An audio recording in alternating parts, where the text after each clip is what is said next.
आज अपनी वीडियो में हम जानेंगे कि डिवोर्स कहते किसको है और हिंदू लॉ में ये कहाँ स्टैंड करता है। हिंदूज में शादी, डिवोर्स, सक्सेशन, अडॉप्शन, मेंटेनेंस ये सारे मैटर्स हिंदू लॉ के थ्रू गवर्न किए जाते हैं, जिसमें हिंदू मैरिज एक्ट मैरिज और डिवोर्स को गवर्न करता है, सक्सेशन एक्ट सक्सेशन को, अडॉप्शन मेंटेनेंस एक्ट उन चीजों को, minority and guardianship act guardianship को।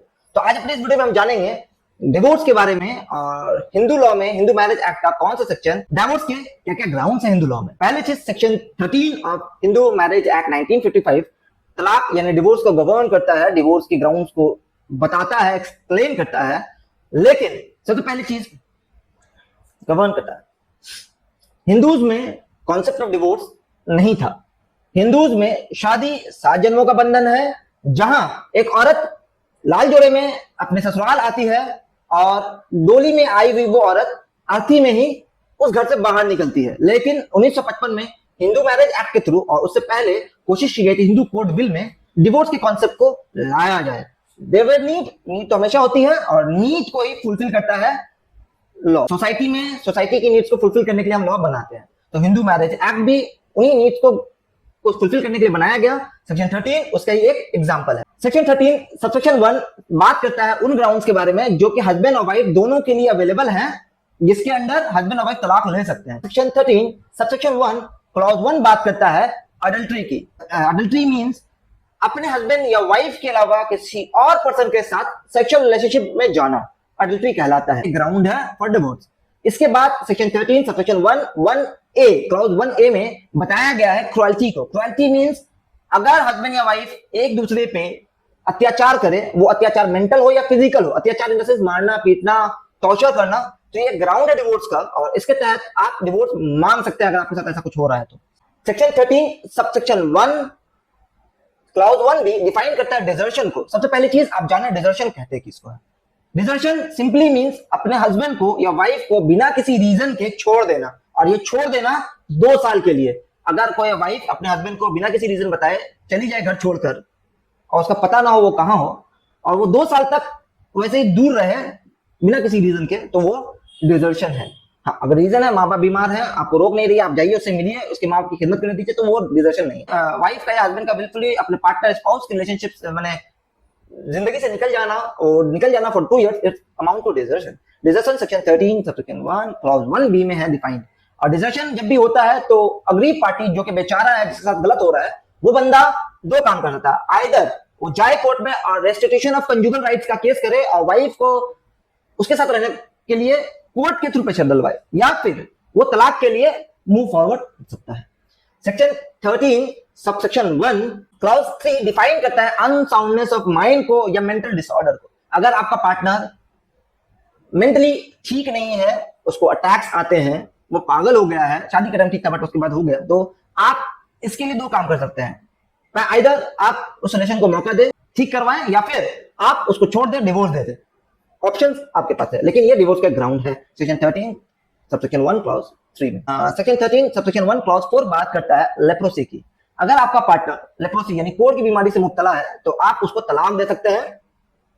ये सेक्शन 13 सबसेक्शन 1 क्लॉज 4 में है। इस ग्राउंड में आप उसको तलाक दे सकते हैं, डिवोर्स दे सकते हैं, क्योंकि कोढ़ की बीमारी एक ऐसी बीमारी है जो फैल सकती है छूने से। सेक्शन 13 सबसेक्शन 1 क्लॉज 5 बात करता है वल्नरेबल डिजीजेस की। वो डिजीजेस जो छूने से फैले या जिनका क्योर ना हो, या फिर वो डिजीजेस जो ट्रांसमिट हो सकती है पार्टनर्स में, तो ऐसे डिजीजेस अगर आपके पार्टनर को हो तो आप तलाक ले सकते हैं सेक्शन 13 सबसेक्शन 1 क्लॉज 5 के अंडर।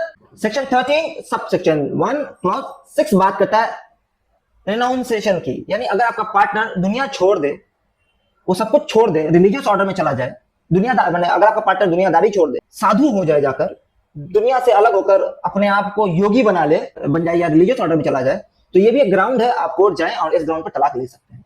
क्योंकि जो इंसान सब कुछ मोह माया त्याग देता है उसके लिए वाइफ नहीं रहती या हस्बैंड नहीं रहता। सेक्शन 13 सबसेक्शन 1 क्लॉज 7 बात करता है प्रिवेंशन ऑफ डेथ।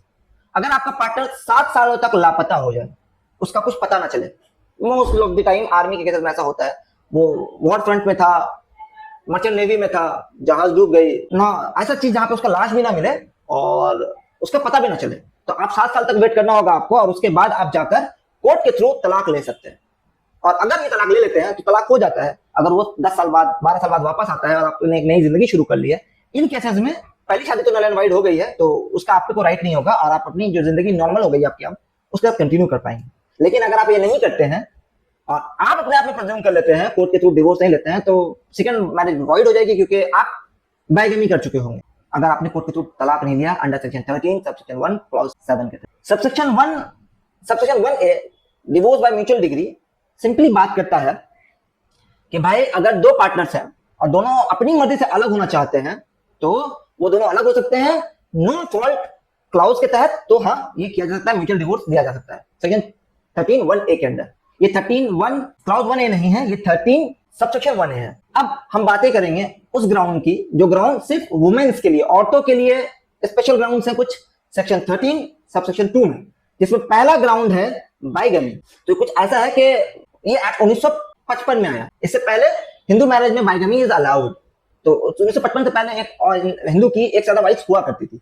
तो इस केस में जब ये एक्ट आया, तो क्योंकि ये सिविल लॉ है, तो ये पुराने की गई चीजों को, लॉ बनने से पहले की गई चीजों को नल एंड वॉइड डिक्लेयर नहीं कर सकता। बट हाँ, ये एक ऑप्शन खोलता है उन शादियों को, एक साथ अगर वाइफ्स है, सपोज की ए जिसकी 4 वाइफ्स हैं, बी सी डी ई या 5 एफ, तो ए तो पहली वाइफ, ए की पहली वाइफ बी थी, बी के अलावा बाकी वाइफ्स अगर चाहें तो आइदर कंटिन्यू कर जाए ए के साथ, तो कोई दिक्कत नहीं है अगर उसने 1955 या करने से पहले शादी की थी। लेकिन अगर वो चाहें तो इस ग्राउंड के अंडर 13 सबसेक्शन 2 क्लॉज 1 के अंडर वो बाइगमी का क्लॉज डालकर, ये बाइगमी को कंफ्यूज नहीं कीजिएगा, सेक्शन 5 वाले बाइगमी से वो अलग है, ये अलग है। अगर ये एक्ट बनने से पहले किसी ने बाइगमी की थी, हस्बैंड ने, एक साथ वाइफ थी उसकी, तो फर्स्ट वाइफ पूछो कि बाकी वाइफ डिवोर्स ले सकती है इस ग्राउंड में। सेक्शन 13 सबसेक्शन 2 क्लॉज 2 सिंपली बात करता है रेप, सोडोमी और बेस्टालिटी की। अगर आपका हस्बैंड या किसी और का रेप करे, रेपिस्ट हो जाए, या उसने सोडोमी ट्राई किया हो, sodomy is having physical relationship with male और फीमेल अननेचुरल वे, जो कि अननेचुरल वे यहाँ पे डिफाइंड है, बट अब तो 377 मामला। तो इस मैटर में अगर वो सोडोमी करे किसी के साथ, या वो किसी और का रेप करे, या बेस्टालिटी करता हुआ पकड़ा जाए, तो आप तलाक यानी डिवोर्स ले सकते हैं इस केस में सेक्शन 13 सबसेक्शन 2 क्लॉज 2 के अंदर। Section 13 subsection 2 clause 3 simply define करता है मेंटेनेंस डिग्री। एक मेंटेनेंस डिग्री पास थी, आपके हस्बैंड को आपको मेंटेनेंस देना था, लेकिन वो फेल करता है मेंटेनेंस देने में, या मेंटेन नहीं कर पाता है आपको आपकी लाइफ को, तो फिर आप तलाक के लिए जा सकते हैं। ये सिर्फ वाइफ के लिए अवेलेबल है। सेक्शन 13 सबसेक्शन 2 क्लॉज 4 बात करता है रिप्यूडिएशन ऑफ चाइल्ड मैरिज। अब ये क्या है कि एक पहले क्या होता था, गार्जियनशिप के बेसिस पर शादी हो जाया करती थी।